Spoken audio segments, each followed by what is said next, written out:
back, 11 minutes past 6 now.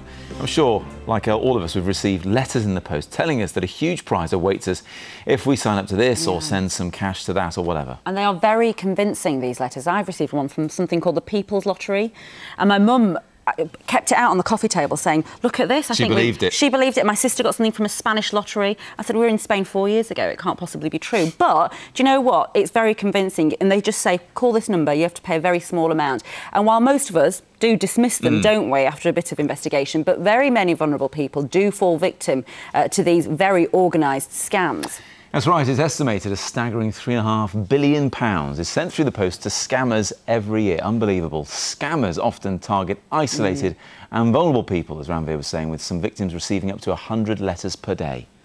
Last year, this very sad, 5 victims are known to have committed suicide as a direct result of scamming. Well, we're joined now by Marilyn Baldwin, and your mum was a victim of this, wasn't she? Just tell us what happened to her. I mean, it's extraordinary, really. OK, well, in a nutshell, what happened to my mother, she received a letter 5 years before she died. It told her she'd won a competition and all she had to do to claim the prize was send off a fee.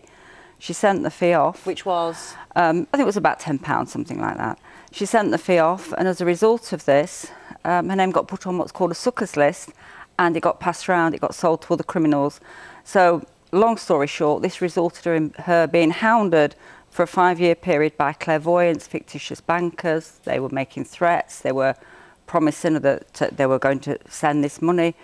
She was trapped in a delusional world that became her reality. And she lost an incredible amount of money. Yeah, well, I mean, we estimate she could have lost anything up to £50,000, but we don't know. She was sending cheques, she was sending, making money transfers, she was sending cash, she was sending postal orders, and this resulted in her receiving around 30,000 scam letters. Did she not tell you about it? Did no one step in? Yeah. Oh, yeah, we knew. I mean, it was all over the house. But you couldn't stop her because she believed it? We couldn't get power of attorney. We couldn't redirect to mail. Without my mother's cooperation, we were completely powerless.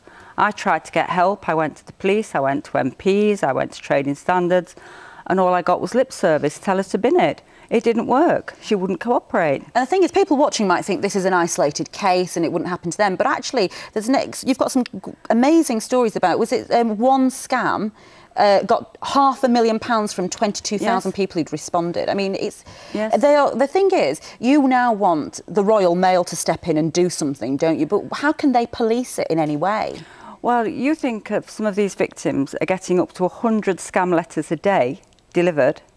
Now, the victim's not going to sound the alarm. They think it's genuine. The scammer's not going to sound the alarm. If the postal worker doesn't sound the alarm, we're never going to find these victims.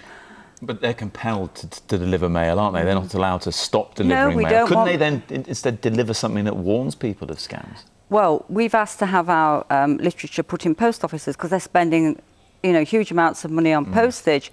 But as yet, they've not let us put posters or warning literature in the post offices.